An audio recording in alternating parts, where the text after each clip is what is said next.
వెంకటేశాయ, ఓం నమో శ్రీనివాసాయ, ఓం నమో వెంకటేశాయ, ఓం నమో శ్రీనివాసాయ, ఓం నమో వెంకటేశాయ, ఓం నమో శ్రీనివాసాయ, ఓం నమో వెంకటేశాయ, ఓం నమో శ్రీనివాసాయ.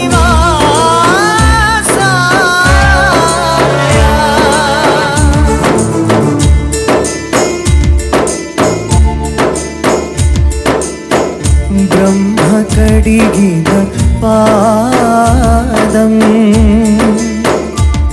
బ్రహ్మాండమేలేటి పాదం బ్రతికుండగని నిజ పాద దర్శనం ఇదే కదా నిజమైన మోక్షం.